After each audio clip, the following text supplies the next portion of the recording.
Welcome, and thank you for tuning in tonight. My name is Ryan Pavel, and I have the great privilege of serving as the CEO of Warrior Scholar Project. I'm going to provide you a really quick introduction and overview of what you're going to get tonight, and then we're going to launch directly into a video from our alumni so you can hear more about what the WSP experience is actually like, and you can see the impact for yourself. I want to acknowledge briefly the people that we have tuning in. We have stakeholders from our host institutions and from foundation and corporate sponsors. We have a number of alumni who are joining us. We have academic partners and professors. We're nothing without our academic host institution partners. We have a number of WSP supporters, folks that have been with us over the years. We have parents of alumni. We have a number of our students that are coming up to join our programs this summer, right? This is their first introduction to WSP. I'm really excited to get to meet you this summer. This is a growing family within WSP. We're all really excited that every single one of you is here with us tonight. WSP is all about equipping service members and veterans on the enlisted side to excel in higher education and beyond. We do it through a series of academic boot camps, community college workshops, women veteran empowerment dialogues, the list goes on. We've been doing it for 10 years, and we have a tremendous amount of growth to do in the coming years. We really hope that you're going to join us in that journey and follow along and find ways to be able to plug into our community. 10 years ago, WSP was just an idea from a few college students at Yale. They came together and they recognized this need for enlisted service members to get this type of preparatory program on their way to college. They started off with a group of 9 students, and to date, we've served almost 2,000. This summer, we're going to go way above that 2,000. That's incredible.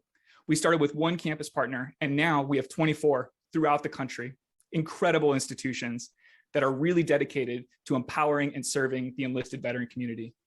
What you're going to see next is a few dozen of our alumni. We just wanted to be able to give you a snapshot of what the WSP experience is like. Who are these folks that have gone through the program? What are they up to now? So without further ado, the WSP alumni. My name's Shane Rice. I'm a freshman here at Harvard College. I was in the Marine Corps for 4 years, 2017 to 2021. Joining the military and becoming a Ranger was like an outlet for me to reach my potential.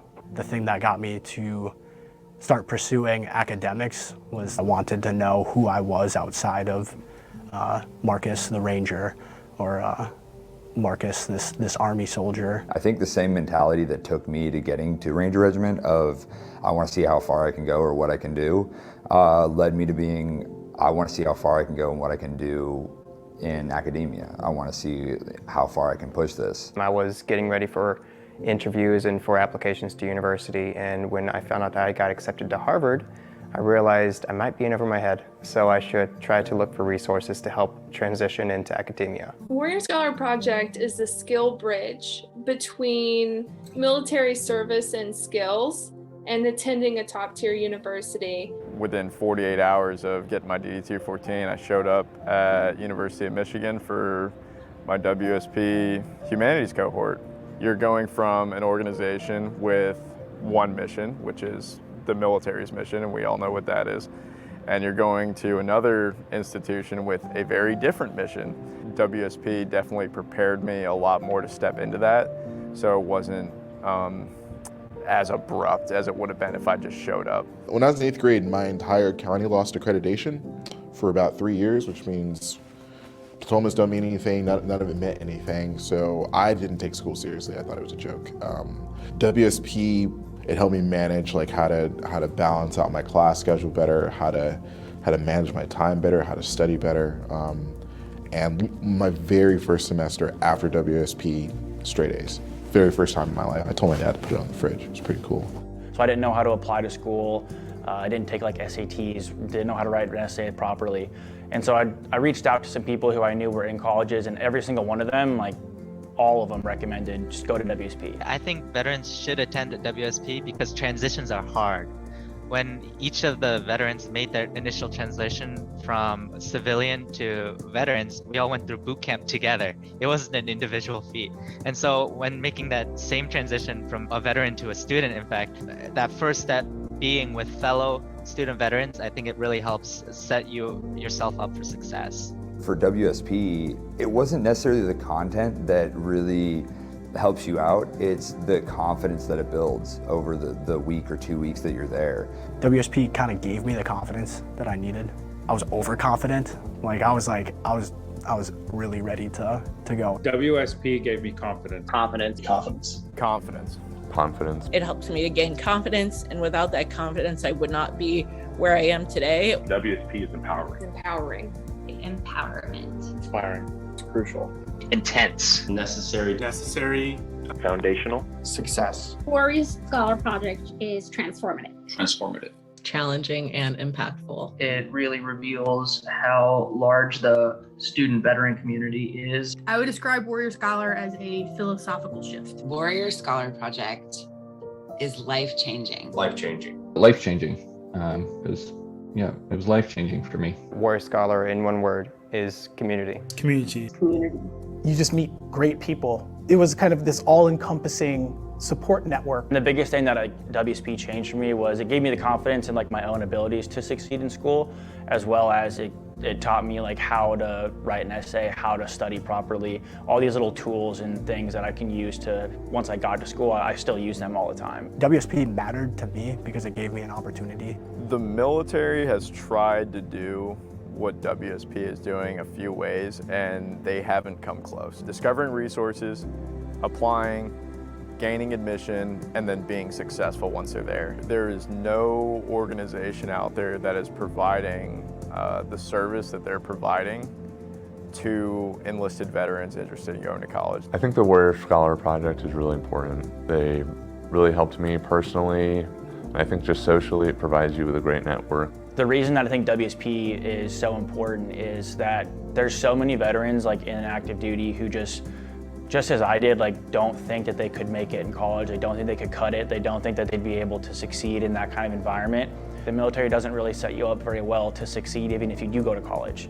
And so I think that WSP kind of provides that perfect transition phase to not only give you the confidence that you can get out of the military and go to college and be successful there, but even if you already wanted to do that, it gives you, the confidence to apply to whatever school you want to go to. And then when you get there, to actually be successful. And there's certainly a large number of veterans who are benefiting from this, and even larger number who could benefit from it. What I find is a lot of active military members that I talk to, friends that I still have in, when I say, hey, what are you gonna do when you get out? And they're like, oh, I think I'm gonna re-enlist. I don't know what I would do if I got out.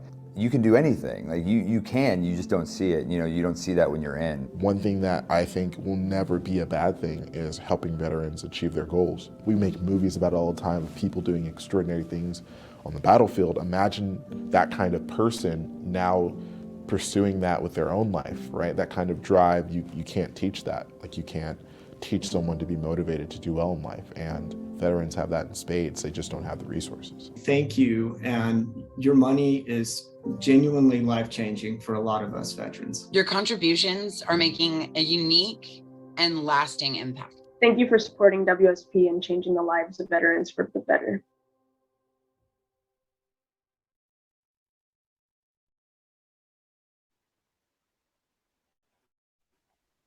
Good evening, and welcome to Warrior Scholar Project's 10th anniversary celebration.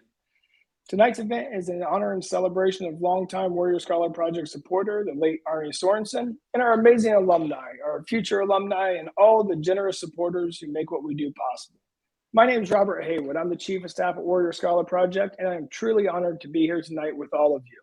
I'm also joined by one of the amazing alumni that I mentioned earlier, Manny Johnson. Manny, would you please tell us a little bit about yourself and what we have to look forward to this evening?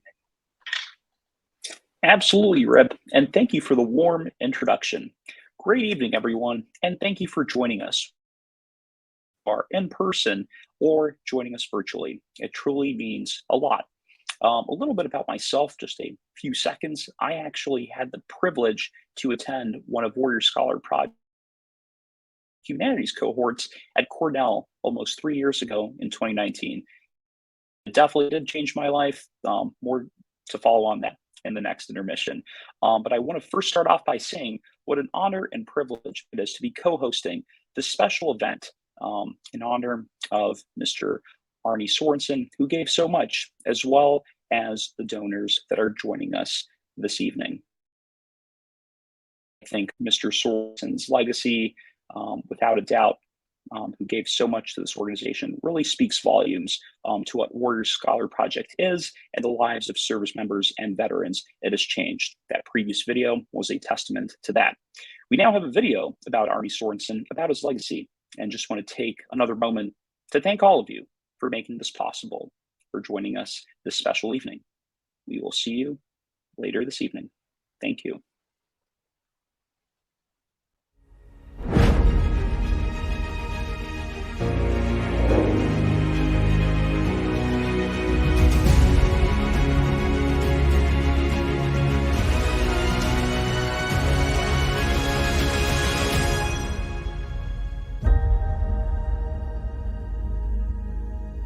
Well, my name is Arne Sorenson, and I have no business teaching this course to you. I'm here in part because I'm one of Mark London's closest friends, or he is one of my closest friends. And you've met Mark. Mark is chair of this great organization.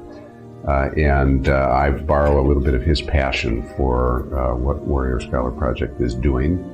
And we want to do our best to be of whatever assistance we can be to all of you. Arne Sorenson was my best friend. Just like everybody else who knew Arne, I miss him lots and lots all of the time.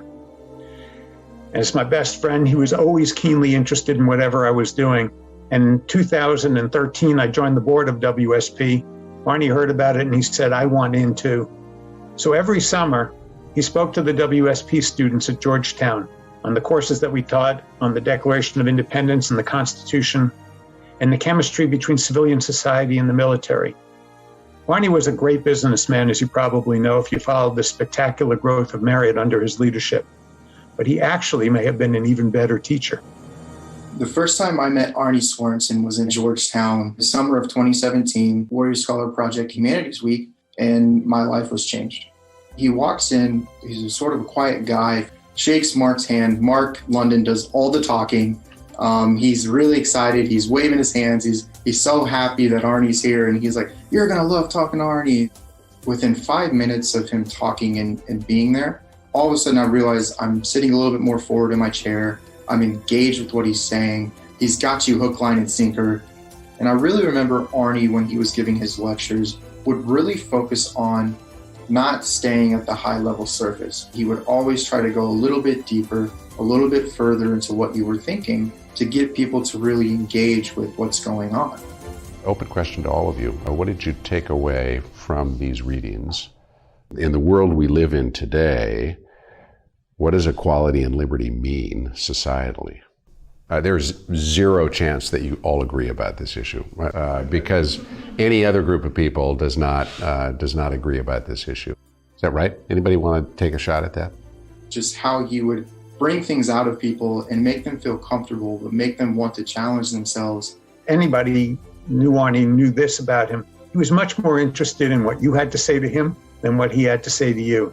And the students really felt special being in his presence. In the decision about whether to go to war. Enough. Okay, so that is I think we just lost power.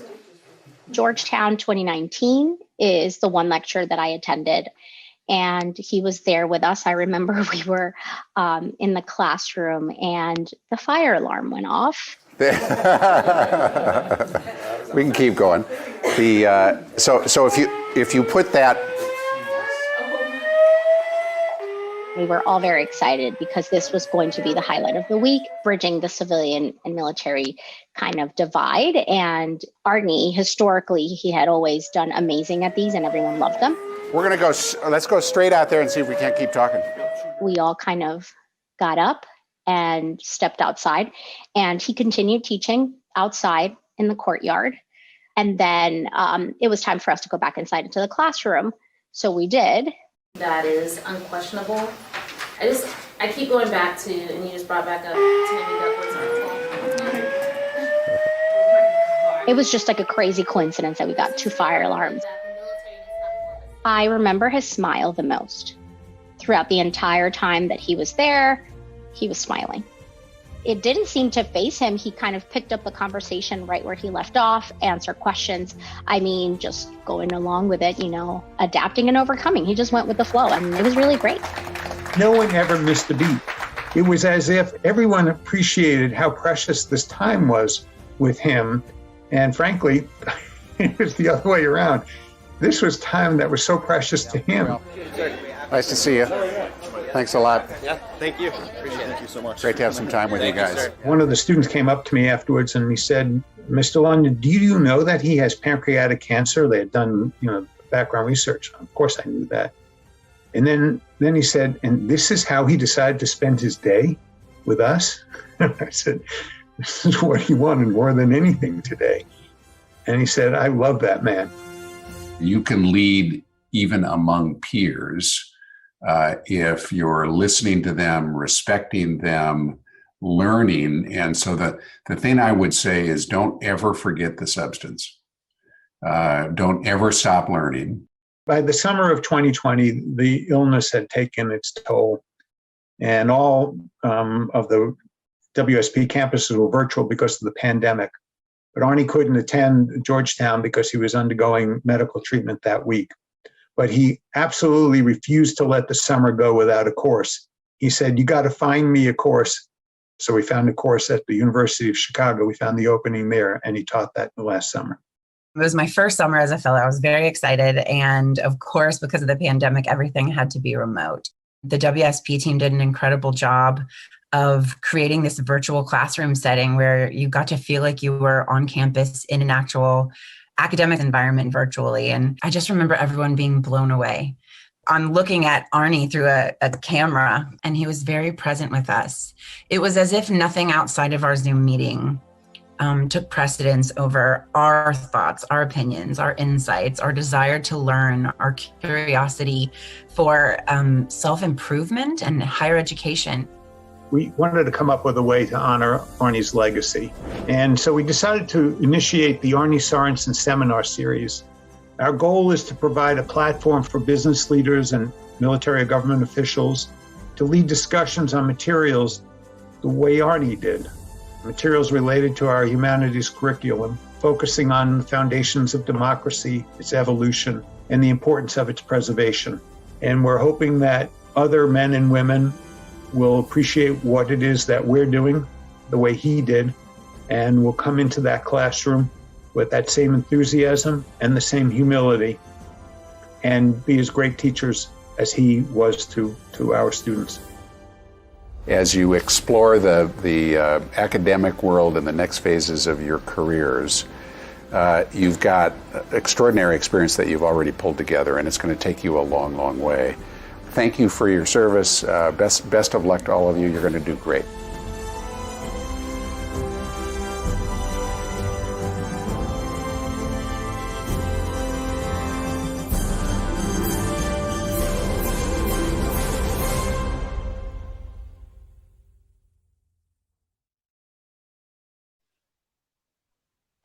Wow, Arne Sorenson, how truly amazing. I was never able to meet Arne. I really, truly wish that I could have. And I think after watching that video, if you haven't met him yourself, many of you wish you could have met Arne as well. How dedicated, caring, concerned, and just impactful he was with Warrior Scholar Project. And it truly does live on today. I see the impact that he had on the organization. I see the impact, more so on the students that he had. And as you saw, Arne was truly committed to our mission here at Warrior Scholar Project. But most importantly, I believe that Arne saw the importance of empowering veterans to be successful in their higher education journey and achieving their goals, and to be very strong civic leaders throughout our country. Excuse me. The examples of generosity and impact that you just watched are seen throughout all of our programming, because that's how we are able to serve so many veterans, is through the generosity of other people's time or their resources, or just their concern for what we do. For instance, every year our alumni come back each summer to work as select alumni come back each summer to work with us as fellows at our boot camps. We absolutely could not do what we do without the time given by our professional cadre of fellows, one of which you've met, like Manny, and some of the other fellows and alumni that we have that you will also get to hear from tonight during the interview. Manny completed our boot camp, as he mentioned, in 2019, and he has returned to us each summer as a fellow since then, along with countless other hours of support that he's given us when he's not functioning as a fellow. Before the next portion of the evening begins, I'd like to ask Manny to talk about his experience as a student in our boot camp, his work as a fellow, Manny, can you fill us in? And also, can you discuss why you come back each year to support the Mission of Warrior Scholar Project? Absolutely, Rip. Thank you, and good evening once again, everyone. Before I get into that, just a little bit about Arne Sorenson's video. Like Rip mentioned, unfortunately, I did not have the pleasure to meet Arne in person, but our chairman of the board, Mr. Mark London, throughout this past summer when I was a fellow facilitating these academic boot camps for participants, Arne's name would always come up. And, Mr. London would not stop just explaining like the impact that Arne had, and seeing that video firsthand, as well as some of the alumni attending this evening's dinner tonight could see that. So I just wanted to lead off with that. Rip, to answer your question, yes, I love Warrior Scholar Project for many reasons. But the first, I want to say, it is the gift that keeps on giving. What I mean by that is when I attended the in-person humanities cohort at Cornell in 2019, I first heard about it from a colleague of mine when I used to work in Michigan. This colleague's name was Alex, and Alex had the privilege to attend the in-person University of Chicago cohort in 2018. All I know is that he was gone for a week, and I was at a recruiting station at the time. And when he came back, I wanted to know where he was and what he did. Naturally, so did our other colleagues. And he brought with him to work the Warrior Scholar Project binder. And, I saw the WSP logo, and I started asking, hey, what is this? And he said, well, I'm looking to go back to school, get in the right mindset. And he told me how to sign up for it for the following year. So I did that. What made it really impactful was being joined with other like-minded service members and veterans with one pragmatic goal in mind: readjust into academia, and as many of our alumni mentioned in that first video, combat imposter syndrome, not just being in the classroom, but thriving in it. And so ever since I attended that cohort in 2019, I've just wanted to give back to WSP and the community.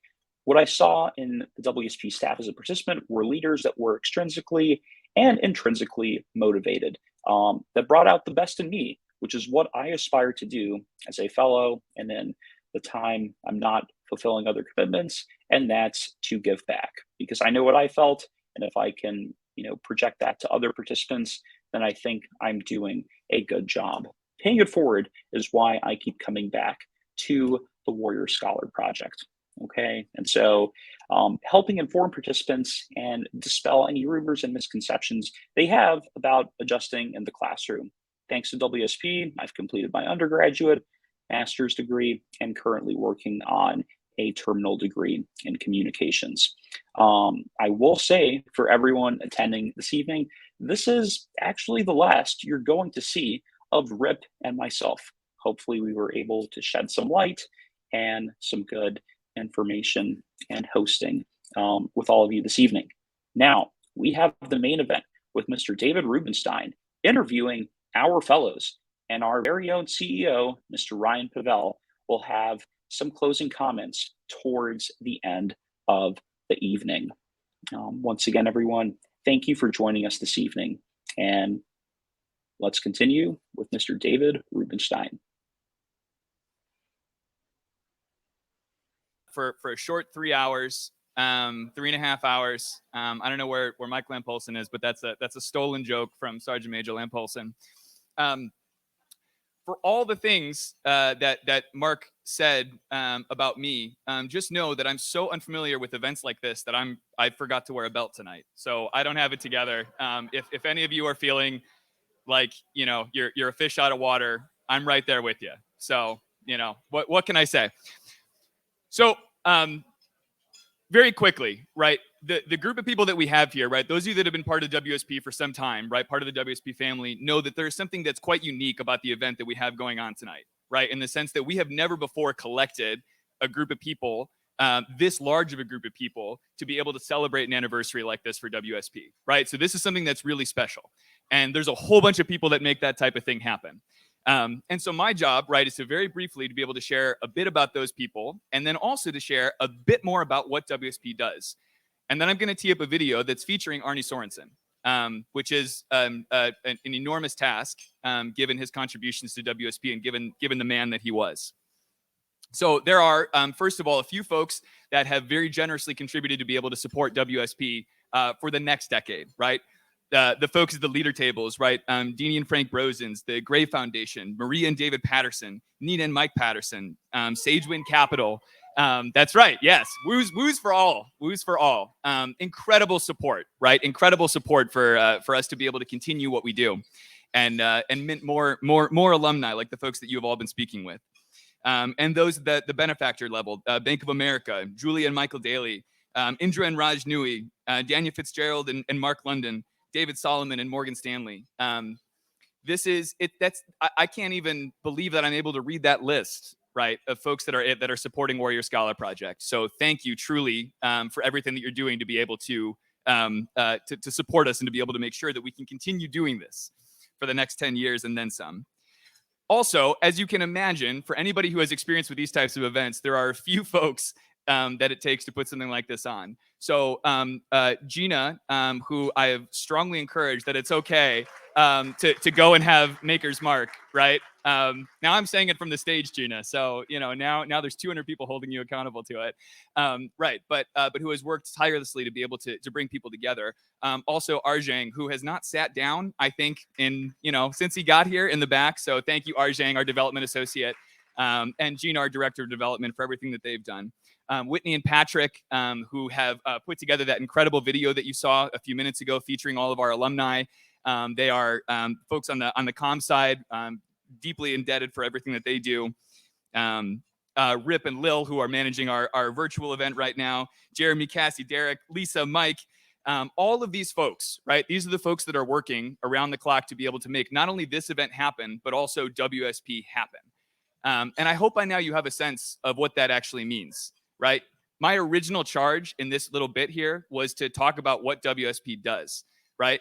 I hope between the stories that Mark was able to share about what our alumni do and also the video, right, where the alumni speak about it much better than I can, and then David Rubenstein's forthcoming interview with Michael and Jessica, that you will get a sense of what WSP does. But just in case, let me give you 15 seconds on it. We run academic boot camps in partnership with top tier institutions, and we take student veterans, right, that are ready to be able to make that transition to higher education, and we make sure that they're successful, that they are equipped to be able to succeed in higher education. The VA spent $13 billion on education last year, on education benefits, $13 billion.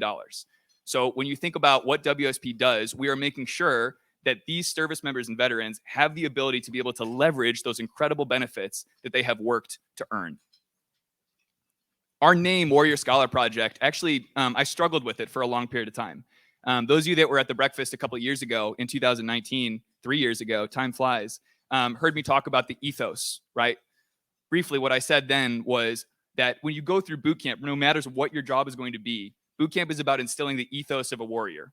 You go through military boot camp, it doesn't matter what your job is going to be. You come out wanting to work as a team. You come out believing that you have the ability to accomplish the mission that's put in front of you. And Warrior Scholar Project does that for the scholar side. No matter what you want to pursue, you go through 80 hours, right, of rigorous, intensive programming at one of these institutions, and you come out with the ethos of a scholar, no matter what you want to accomplish, right? That's what our fellows, many of whom are in the room tonight, our alumni that we hire every summer to come back and to be able to work with us. That's what they do. They instill that ethos, and that really matters. Now, not many of you may know that our actual formal name is Operation Opportunity Foundation, right? We do business as Warrior Scholar Project, but we were originally incorporated as Operation Opportunity Foundation. And I think opportunity is actually a really important word too, right? That we too often glaze over. Because for everybody that's in this room tonight, I would hazard a guess that they probably would have found their way to be able to be successful, right? And that's true for the vast majority of transitioning service members, right? They have the capacity, they have the skill set, they have the mentalities, they have the training to eventually be successful. But what WSP does is help them unlock those opportunities at that really pivotal time when you get out of the service and you're thinking, what next? What can I do next? As Michael said in that video, anything you want. So that's really what we are about, is helping the student veterans unlock that opportunity.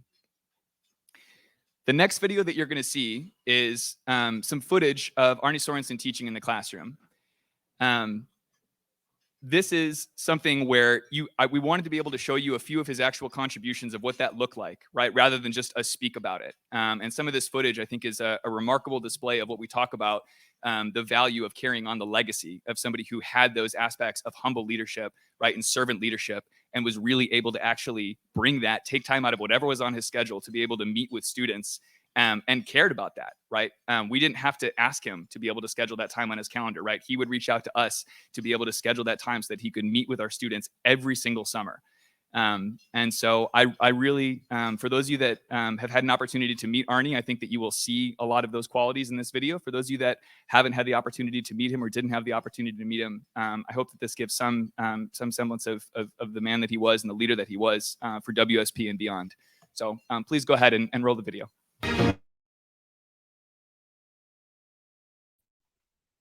Okay, welcome back to myself and Manny here. I think we were a little miss on the schedule that you did get us back before the end of the presentation, but that's a good thing because you can learn just a little bit more about us and some of the other things that truly make Warrior Scholar Project special when it comes to empowering veterans to not only succeed in their higher education, but really succeed and feel good about it and be able to apply that to what they want to do next. One of the main things that I think Warrior Scholar Projects does is it attracts the right people as staff, as supporters, as potential participants, and definitely as our alumni and our fellows. And I'll give you a quick personal example of mine. I retired from the Marine Corps a handful of years ago and went into some contracting work, keeping within the defense industry, but I was missing something. I was missing something that gave me that spark, that gave me that fire. And that was being back around my tribe. That was being back around veterans in the military connected community, but as an advocate. And that's what I'd spent my entire adult life doing, was being an advocate for folks in the military and folks, transitioning out and the veterans that are out there. And what better place to give back in that than Warrior Scholar Project?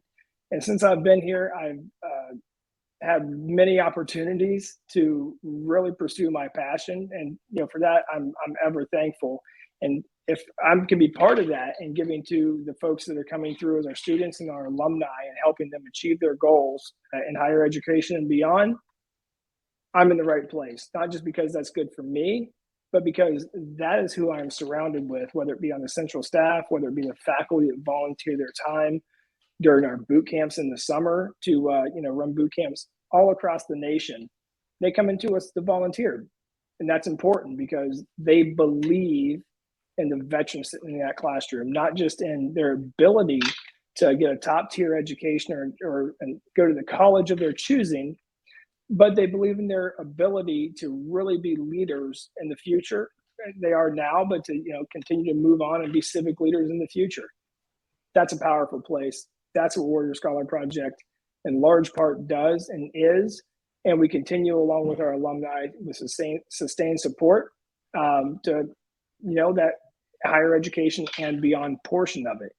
With that, Manny, a couple questions for you. Was there one singular part of a boot camp that you felt was most impactful for you? Was there a big aha moment out there somewhere, or anything like that? Absolutely, Rip. And before I answer that, I want to start off by saying, one of the alumni actually stated in the video about the military transition process. And I while I'm still in, I've been through a handful of those classes myself, virtually because of COVID. And he hit the nail on the head when he said that WSP really does equip a transitioning service member or veteran with those skill sets and tools to succeed in the classroom, besides going through a transition process, which all of the alumni at this dinner this evening and tuning in have been through. To be honest, there's a lot of room for improvement.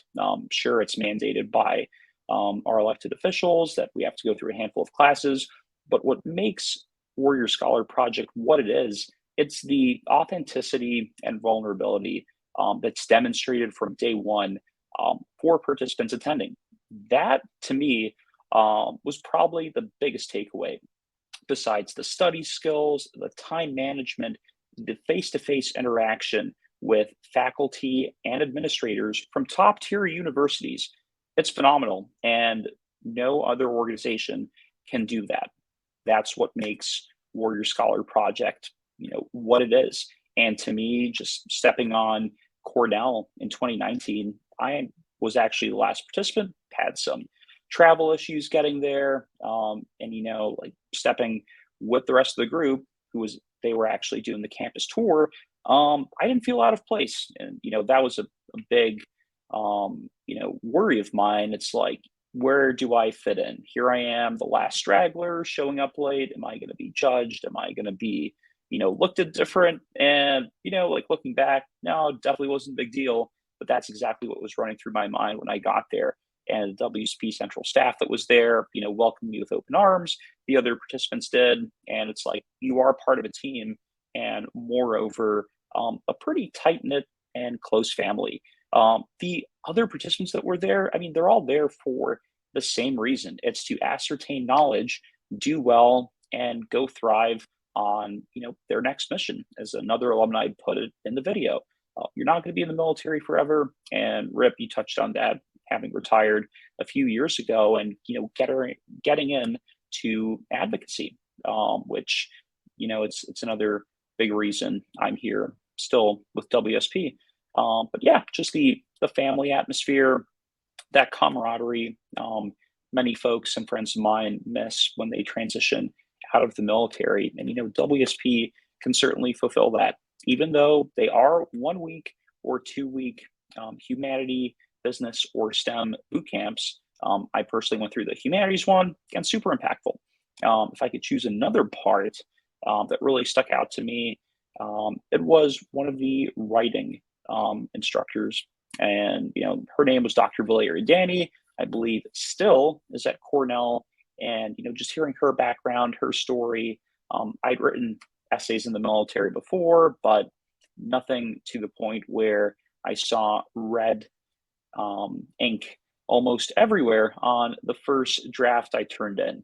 And while I was at first a little confused, unsure if I was as good a writer as I thought I was, she, as well as the other instructors and faculty, actually explained the why behind everything they did. I'm sure a lot of alumni sitting here this evening, and veterans alike, can attest to, when they were in the military, sometimes they never got a reason why things were done, or hardly ever for that point. With WSP, there is a method and a purpose for everything that's done, and it does work. We've seen many alumni go to school, and they're doing amazing things after the classroom. Some, like myself, are still in the classroom in one way, shape, or form, and just wanting to be a sponge, soak up as much knowledge as they can. And seeing some of the fellow alumni in this first video this evening, like I've worked with Harry before, Mike Bollinger, and just hearing their story and testament, Jasmine, Cal, Ello, it's empowering. It really is. It's life-changing. There is a really special atmosphere here at Warrior Scholar Project, and we couldn't do it without the donors and the support from everyone that is here this evening. So that's what I wanted to say. Rip, any final or closing comments, or anything else you want to add? I'll turn it back over to you. Absolutely. Every time I get a chance to hear alumni talk about the program, it's a different story, but it runs down a lot of the same tracks in there. And you're getting ready to hear about that a little more in depth with our interview. We'll be kicking off here momentarily. So to avoid cutting off in the middle, I will go ahead and be quiet for a few, and the live stream will start momentarily.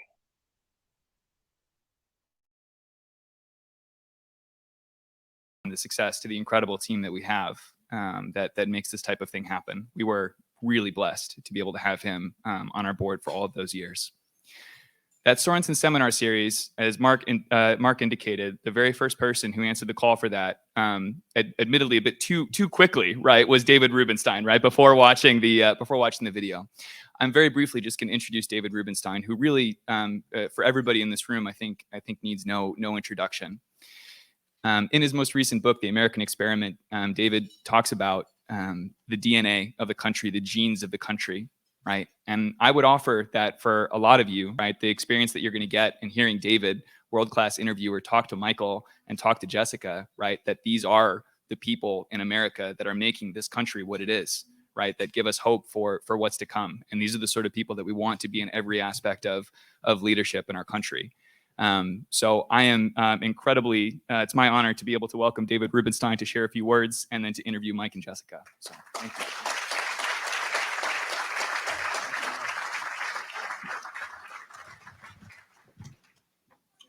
So I'm not going to be able to live up to the introduction or the expectations, so lower your, I'm not that good a speaker. So I would like to say that in addition to everybody else here who knew Arne, I did know him quite well. Arne was on the board of Brookings when I was the co-chair of it and otherwise a board member, and I got to know him quite well there. I also got to know him because I did a number of things with Marriott. And just to talk about Arne for a moment, Arne obviously had incredible skills, and all of his children, Ruth, know that for sure, because he was like me, a lawyer, and normally lawyers stay as lawyers or they do something else, but nothing like becoming CEO of Marriott. So I always wondered, Arne, how did you do that? And I asked him all the time. I said, Arne, you were a litigator. He was a litigator at a law firm that did some work for my firm, and I read about Arne, and I asked him. I never get the story right because Arne was a litigator, and then Bill Marriott was impressed with his work on one thing. So Arne was told by Bill, "Why don't you join Marriott?" And normally you don't give up a partnership at one of the best law firms in the country to go be an in-house assistant counsel, but Arne did because he knew he had Bill Marriott's confidence, and he didn't know where it would lead to. Well, it led to his becoming the general counsel, then the chief financial officer, then the chief operating officer, then the president, and then the CEO, and the first non-family member to ever run that company. And so to be able to do that, obviously you're pretty smart and pretty intelligent, but the qualities that Arne had were not just being intelligent and smart and savvy and a good business person. It's actually, which is unusual for many CEOs of big companies, very nice. He had time for everybody, and I always said to Arne, look, Arne, I've been the chair of the Economic Club of Washington. Arne joined that. We showed up at all the meetings he was supposed to show up. And I would say, Arne, you're running Marriott. What are you doing here? He'd say, well, I have an obligation and I want to help the community. And I signed up and here I am. Same is true with Brookings. I said, Arne, you're running Marriott. It's one of the biggest companies in the United States. What are you doing here? He said, well, I signed up. I have an obligation. I want to make a difference. And so Arne was really somebody who I thought about a lot and say, how could somebody that nice get such a high level position? He's just such a nice guy. And in the end, as I got to know him better, I realized that it wasn't, kind of false humility. He actually was very humble, very nice. And I could see why he rose up to the positions that he did. And when he told me that he had contracted pancreatic cancer, I knew it was a serious problem because I had created a pancreatic cancer center at Sloan Kettering. And I'm sadly, I know too much about that disease. I haven't had it, but my family hasn't. But I thought it was one of the worst diseases in this country. It has a 2% survival rate after 5 years. And one of the problems with it, as Ruth and children know, is that like glioblastomas, which also have a 2% survival rate, there's no sign in stage 1, 2, or 3, or 4 typically that you have it. Arne, I think, caught his in stage 2, but still, that's not good situation. So typically people get pancreatic cancer in stage 4 because there's no markers that you have before then, and therefore it's unlike breast cancer or prostate cancer where you have a marker now and you can tell whether you have it in stage 1. So it's a sad situation, but every time I would talk to Arne, he would say, I'm getting better. I think I'm beating this and so forth. And I remember a couple times during COVID, I was trying to interview CEOs and how they were dealing with this situation. And I interviewed Arne 1 or 2 times from his home in Eastern Shore. And even though we couldn't get the communications to work very well a couple of times, Arne just stayed there. He didn't say, look, call me back when you figure this out. I'm too busy. He didn't say that. He just sat there and waited for me to get back to get the communication to work. And just a really nice person, the kind of person everybody wants their son to grow up to be, everybody who want the kind of person you want your father to be, and everybody would want your community leaders to be. So Arne was a unique person, and I really really do miss him, and all of us in Washington business community really miss him. We're not going to have anybody quite like him, the Economic Club or any other parts of Washington. So I'm really sorry for Ruth, your loss, and the loss of children, and all of you, but who knew him, had a great person to get to know. And it's sad that, as Billy Joel said, the good, they die young. And Arne was really good, and he died way, way too young. So I'm very sorry. But he was an inspiration to me and to others. And many people who know all of you or find you inspirational too. Think about it. This country was built by people who were willing to give what Lincoln called the last full measure of devotion to the country. The country was built because during the Revolutionary War, without a lot of money, without clothing, without arms of any type, you had several thousand men, typically then, willing to fight for the freedom that they wanted to have in this country, and we won the Revolutionary War. And then subsequently, we fought other wars, and we lost 500,000 or 600,000 people in the Civil War, almost 500,000 in World War II, 58,000 or so in Vietnam War. And tragically, many times this country hasn't really done as good a job as it should in thanking those who gave the last full measure of devotion to the country, or who lost limbs or became badly damaged, or who just survived but just didn't get treated that well. I know in my generation, the people who went to serve in Vietnam, they didn't say, I want to go over to Vietnam and win that war. They were forced to go in many cases, or they volunteered in some cases. When they came back, they were treated very poorly by our country, as if the country would say, well, you decided to go over there and fight that war. It wasn't the case. It was the politicians who sent them over. And that's often the case where you have young men and women who do what they want to do and to help their country, and they think they're doing a great thing. And then sometimes when they do a great thing and they come back injured in some cases, or badly damaged, they're not appreciated very much. And so one of the great things about this program is that you have an opportunity to say to people who have gone over and helped our country, thank you for doing so. You have given up your time and risk your life to give to this country, and we want to say thank you and help you get back integrated into society. And all of you who are part of the program recognize that there's no limits to what you can achieve. Those of you who have now done a very good job of participating in the program recognize that the others who are in the program with you, or others who didn't get in the program but are in college with you, or university or law school, they have some advantages over you in some respects, but they have many disadvantages, because if you've served your country in the way that those of you who are in this program are, you really have a special ability to, I think, feel differently about the country. So all of us who did not serve in quite the way you do and did have an obligation to you. In my own case, my father was a Marine. He did what people did in World War II. He just volunteered, went over at the age of 17, came back, and just felt he had done his duty, didn't really want to talk about it that much. To honor him, I redid the Iwo Jima Memorial in Washington, which was falling apart a bit. But that isn't enough to really honor somebody doing that. I just felt it was something I should do. And I try very hard to find other ways to honor Americans and try to thank Americans for what they've done in helping build this country. And some of you know I've been involved in an area I call patriotic philanthropy, which is to remind people of the history and heritage of our country, including our great military leaders and great soldiers who have done things to make this country a better place. So sadly, today, as we are sitting here having a very nice dinner, we are not having to worry about somebody bombing us or killing us or attacking us, because our military has developed such a strong reputation that nobody's going to dare attack the United States. But people in Ukraine are in a different situation. And it's unfortunate that we have not, with all the military manpower we have and all the money we spend on military equipment and all the allies we haven't been able to stop thousands and thousands of people from being killed in a senseless war that actually has no real purpose that anybody can see other than President Putin. And so I think all of you should just think about this when you go home tonight, and think about what we can do in this country to do more than we're already doing, to make certain that people recognize around the world that the senselessness that's going on in Ukraine just can't be allowed to continue, because if so, what's the point of having a military? What's the point of having our strong military? All of us really want to do what we can to make sure this war goes away and we can go back and worry about more important things than that tragedy. And I always remember that reading about World War II when I was younger, I'd say, why didn't the United States go in and fight Hitler earlier? Why didn't the United States do much more? Why didn't we do anything to stop the concentration camps from going forward? Well, people just didn't really do as much as they should have. And I said, how could they have not done more? And now I see the same situation. How could we not be doing more than we're doing?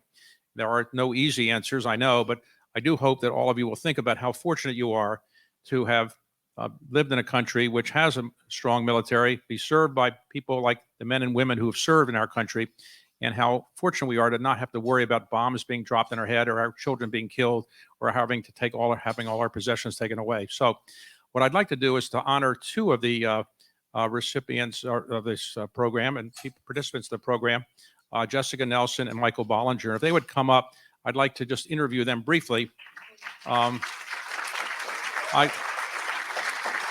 I will tell you, some of you may have seen me interview somebody, and I'll tell you how that really happened.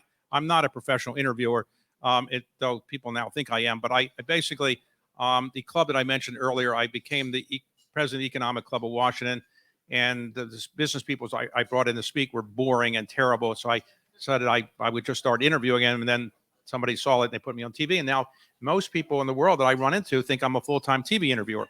And it's amazing. I've been in the private equity work 30 years. I've done other things, but people come up to me all the time and they just want to know, how do I get to be an interviewer and how much time do I spend to it? I'll just give you one example. The other day I interviewed, it's on TV now, a man named Sylvester Stallone. Some of you have heard of him. And I'd never met him before, but he moved to Florida and I saw him down there and had dinner with him. I said, how about letting me interview you? And he said, well, you have an interview show? And as I was talking to him about it, he'd never heard of this show and so forth. Somebody came along to the dinner table that we were having dinner at, him and his wife and me, and somebody said, I recognize you. I know who you are, thinking he would say it was Rocky. You're David Rubenstein. And all of a sudden, Rocky's saying, hey, what about me? And I said, don't you know who that is? That's Rocky. So interestingly, people think I'm a full-time interviewer. I'm really not, but I enjoy it, and I'm going to do it right now. Thank you.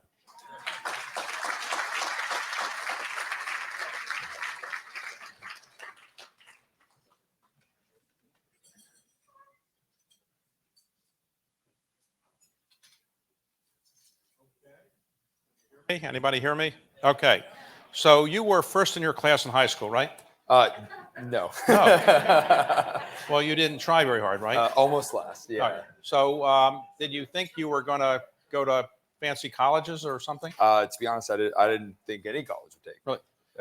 And why didn't you have any motivation? Going through high school, nothing really like motivated me to learn these things and learn, and work as hard as I should have. Did you come from a big family or? Not really. I had my grandparents, my mom. And, you never met your father? No. I had never met my father. And where did you grow up? So I was born in California, and I grew up in Montana. Montana. Yeah. And what did you do in Montana when you were a high school student? Were you working jobs or? Yeah. So, in high school, I was working at bar and grill, local bar and grill in town. And then, and what was your specialty? I did the pizza and the frying, stuff like that. Okay. So you ultimately decided to go into the Army Reserves? Yeah. So I initially joined the reserve, which was, Why didn't you just stay in there? You got out of the Army Reserves. Why did you do that? So I joined the Army Reserve because after high school, I realized I really didn't have a plan on what to do and where to go from there. And I had a few friends that were joining the reserve, and it seemed like, oh, this is me doing something. I see. And so I went and did that, and I got back, and you 1 week in a month you go to drill, and that's about it. And then I realized that 98% of my life hadn't really changed. I was still doing the same things I was doing before. So you didn't have a plan. You didn't know what you wanted to do. Why didn't you run for Congress then? Think of that. That's fair. Okay. So you didn't want to do that. Okay.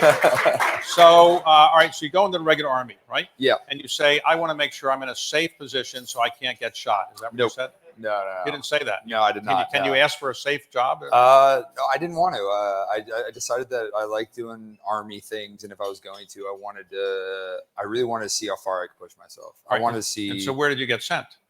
So I joined as a Special Forces recruit. I went to Special Forces assessment selection, and I ended up getting non-selected. And it was actually the first time in my life that I had ever tried so hard and put like 100% of myself into something and not made it. All right, but it's dangerous to be in the Special Forces. Isn't it better not to be in because you're more likely to get killed in the Special Forces? Yeah. I mean, think about that. Yeah. I really wanted to see how. Yeah. I mean, yeah. I guess I didn't. Okay. To be honest, I didn't consider. All right. So what did you then do after you didn't get? You got non-selected, which means unselected, I guess, right? Yeah. Okay. Yeah. So you didn't get the job, right? I did not get the job. All right. So what did you do then? I applied for Ranger assessment selection to be a Ranger instead of. And you got that? And I went and I graduated and got my tambourine. All right. So then you went to where? So I was stationed down in. Okay. I was stationed down in Savannah, Georgia, with 1st Ranger Battalion, and I spent 5 years there. I did 2 deployments.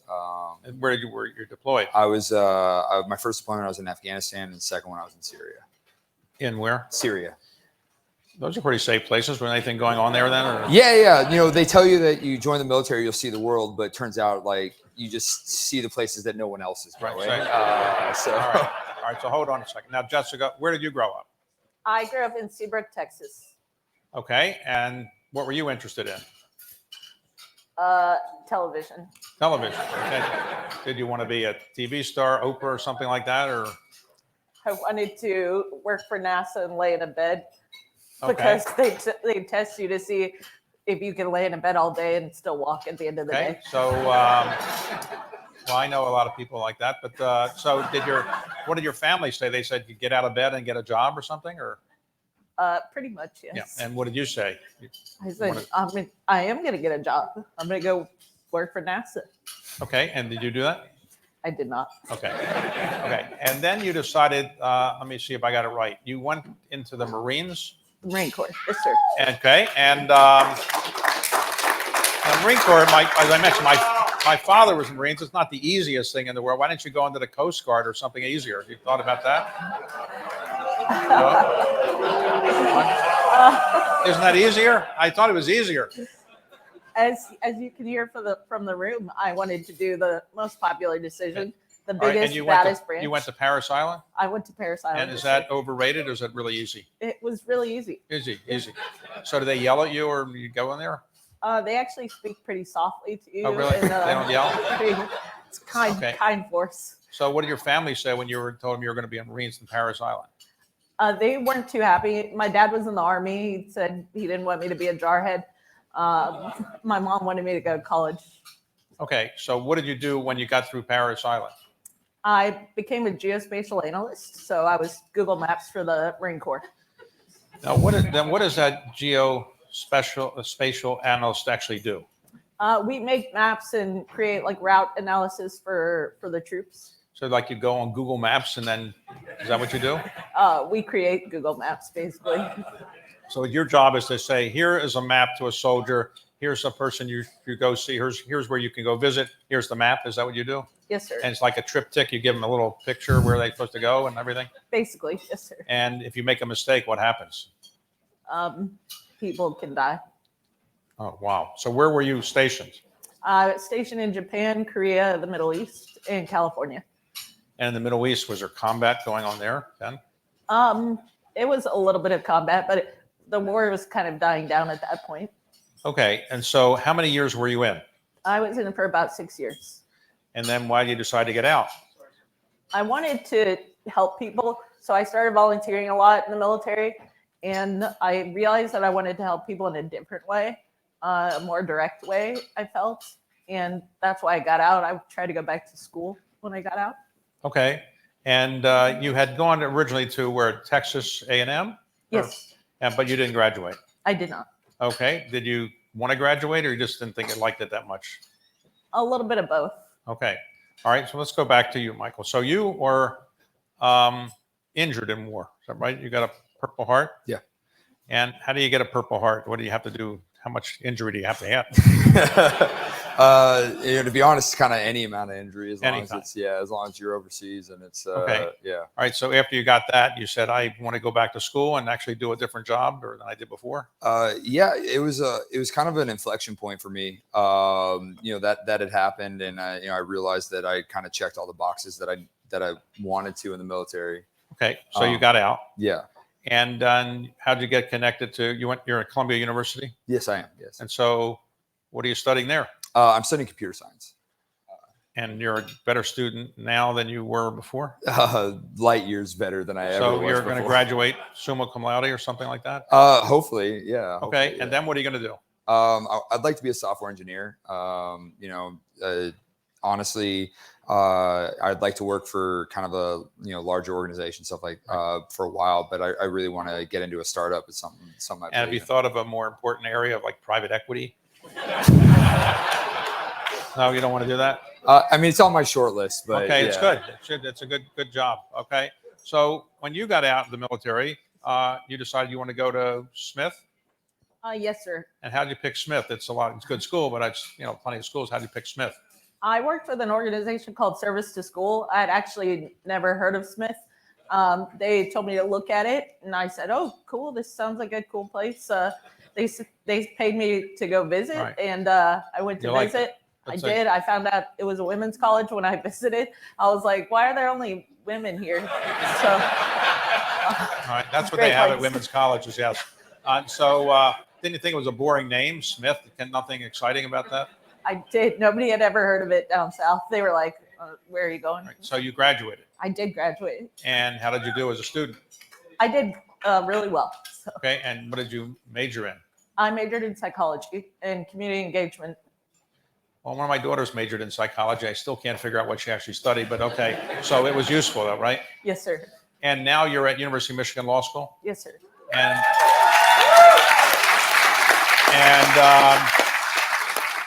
you think the country really needs another lawyer? Probably not. Probably not. Okay. So are you going to be on the plaintiff side, the defense side, or what? Hopefully the defense side. Defense side. Yes, sir. Okay. There's more money in the plaintiff side. Yes, sir. Okay. But that you don't care about that, right? No, sir. Okay. So you're proud that you were in the military, right? Absolutely, yeah. And would you do it all again? Absolutely. And today, when you graduate, summa cum laude, yes. What are you going to do? You live in New York, or where are you going to live? To be honest, it really depends on the job opportunities that I have. But I would love to stay in New York for a few years after I graduate. Yeah. All right. So what was your connection with this project? How did it help you? How didn't it? To be honest, as you guys saw in the video, confidence was the main thing that WSP had kind of baked into the system that you don't really see if you're looking at it from the outside in. Me as a student coming in, I hadn't been in school in 7 years, and for me to come in and them to say, "Hey, here's almost a semester's worth of physics, and not only that, but you're going to do it," was jarring at first, and it put me in a position where I was able to use the tools and the skills that I learned in the military to actually succeed. And then on the flip side, being a fellow, instilling that into the other students and seeing that happen with them. So once you graduate and you get a high-paying job, you're going to help out with the project in the future, right? Hopefully, yeah, absolutely. Okay. Yeah. All right. And is that a Purple Heart you're wearing, or what is that? No, that is actually the Ranger insignia. Where's your Purple Heart? I don't have one. I don't have a. They didn't give you one? I didn't. I have the whole thing, but it wouldn't look good on the suit. Oh, okay. So. All right. Okay. And so you are going to stay involved with the project as well when you're done? Yes, and sir. did it make a big difference to you? Absolutely. Yes, sir. I don't believe that I would have done as well at Smith without the program. I may not have even enrolled at Smith without it, because before that I was doing contracting, and I went to Warrior Scholar Project. I told them I was going home for a week. I went to Warrior Scholar Project. Okay. I came back. I said, I'm quitting contracting. I'm going back to school. So have you met Mark London? I have. And do you think he cares enough about the project? I think he does. Think he's passionate enough? You've Yes, met sir. Mark? Yeah. You once think or he's twice. knowledgeable about this project? Yeah. Yes, okay.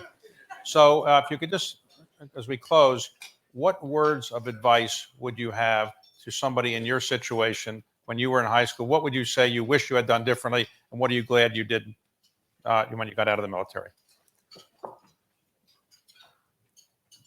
To be honest, everything I've done in my life and getting up to now here has been a series of decisions that I made that said, is this going to make my life better or worse? And, there's been many times that I looked around and said that this is not how my life is supposed to look. And I need to make a choice going forward. And I wouldn't do anything differently, to be honest, because I wouldn't be here right now if I did. And it's just at every point in the road, it's just making that choice. Is this going to make my life, is going to bring me closer to my goal, or is this not? Okay. So my only word of advice would, to look more distinguished, you should dye your hair gray like me. Get some gray hairs in there. You need a couple gray hair. I don't have any gray hair. Yeah, that's fair. All right, so do that. Okay, so what would you like to tell yourself if you were in high school again? What would you have done differently, or are you happy with the way your life turned out? I would probably say go with the NASA sleep plan, but I think that I would probably say watch a little less TV, but I wouldn't have done much else different because same as Michael, I don't think I would have ended up here if I did things differently. And Warrior Scholar Project was the best decision I ever made. Now, okay. So as a map specialist, do you ever get lost? You do? Do I? Yes. What, like you don't use Google Maps, or how do you avoid getting, that's not a problem? I can read a map, but I cannot tell my lefts from rights. Okay. Okay, and what do you think you got out of the military? Discipline or hard work or? I mean, yes, it's discipline, hard work, essentially, just some perspective on what is hard and what isn't. Okay. If somebody tells me like, oh, you have an essay due tomorrow, it's like, oh no. Like, yeah. All right. At least I don't have to do push-ups. So, and what did you get out of the military? The most important thing I think I took was integrity. Okay. All right. Well, look, I want to thank you for participating in the project. You're great role models for future people that participate in it. And thank you for what you're doing and have done for our country. And hopefully we'll do in the future. Thank you. Thank you, sir.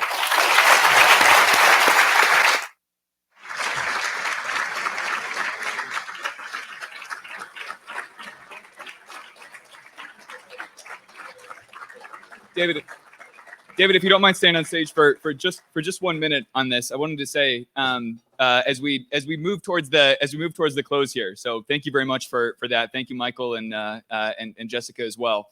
For the 10th anniversary, one of the things that we did, right, for those of you familiar with military culture, know that challenge coins play a really important role in our military culture. And so we created a new coin in honor of our 10th anniversary. And this is the first night that we're presenting them. David, originally you were going to be the first person to receive this coin, and in honor of you coming and being able to help us celebrate this event. And what we actually ended up doing beforehand was all of the alumni here in the room before all the other guests came, they hold all of these coins in their pockets, right? And so I want you to know that you share this coin right now, and I give this one to you with all of the alumni here, right? That there is a deeply special connection to it, and that matters. Again, this is something which is important to military culture.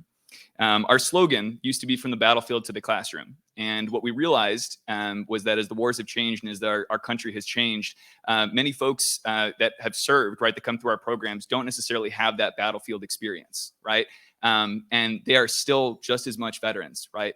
And we wanted to be able to adapt that. And so this coin, right, is embracing our new slogan, right, which is now forged in service, fueled by education. And that's the North Star for WSP, right? We are all forged in service and fueled by education. And we cannot thank you enough for taking the time to help us be able to celebrate and honor tonight. So thank you.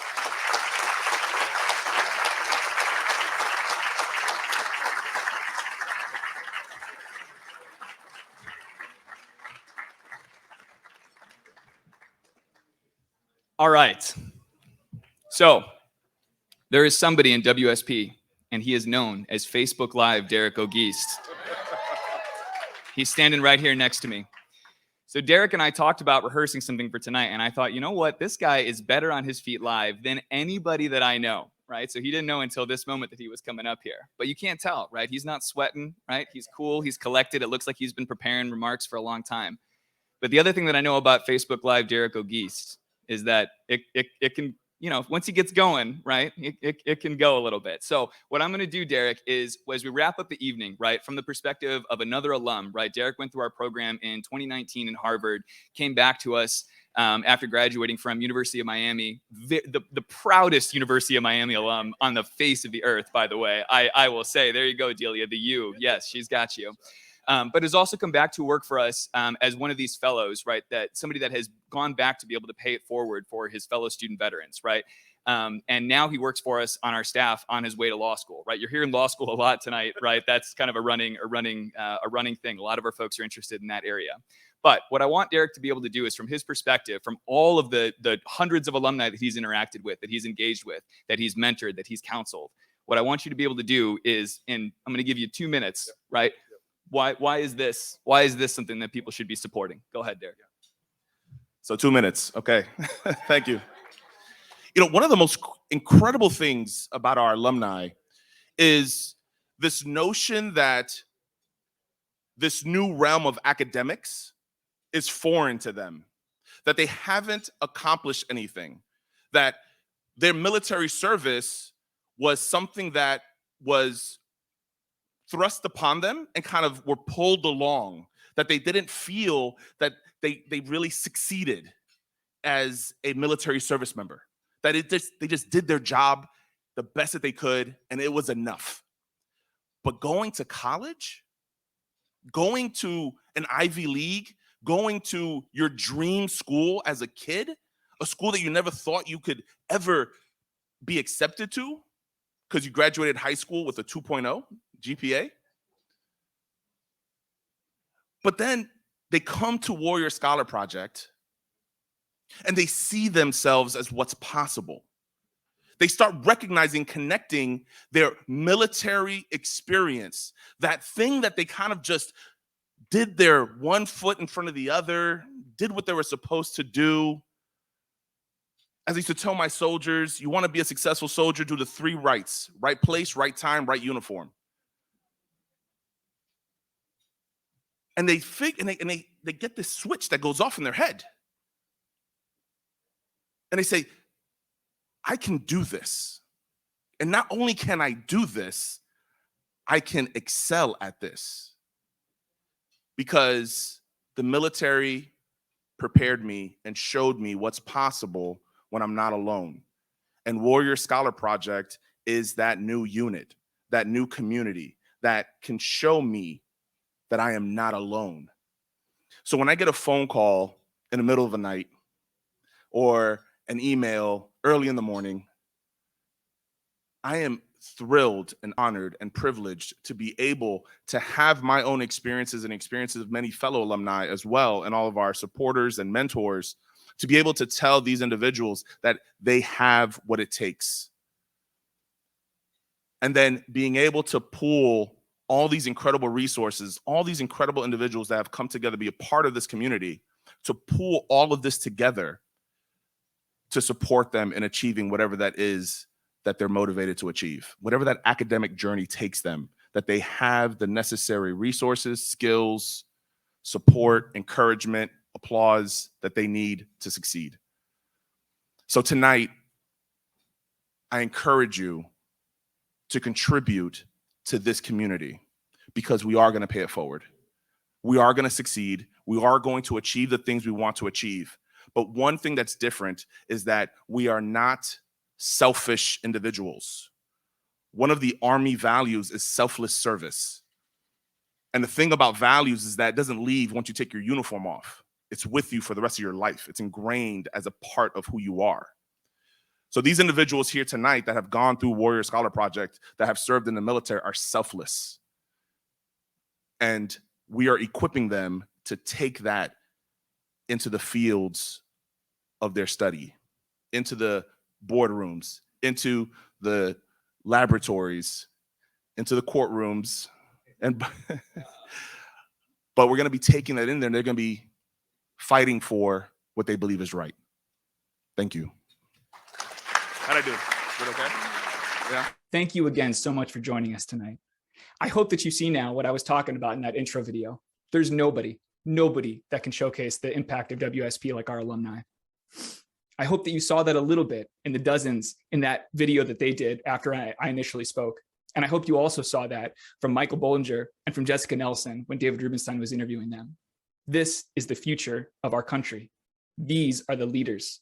These are the enlisted service members and veterans that have what it takes to be able to make the tough decisions, to be able to be the influencers in every industry. We have a lot in store.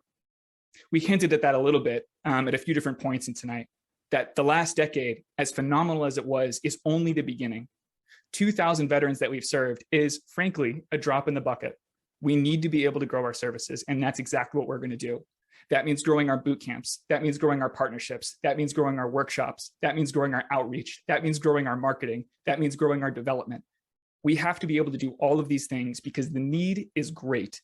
And for many folks, there's only a narrow window when WSP can really have the exact precise impact that we know that it can have. We want to be able to reach people in that pivotal period when they're thinking about how do they apply their benefits. We want to be able to get to them in that stage. We can only do that with your support. We need folks like you to be able to help, that believe in this mission, that want to be able to invest in this next decade of WSP. And that's what we're asking you to do. It can be a few dollars. For those of you that have the ability to be able to give on a monthly basis, that's tremendously helpful in us being able to know how to be able to plan and what sort of resources we have coming down the pike. All of those things are available, and you'll be able to see that option as part of your program tonight. If you only have the capacity to be able to do a one-off donation, we appreciate that as well. And again, if it's $5 or if it's a far more substantial contribution, all of that matters.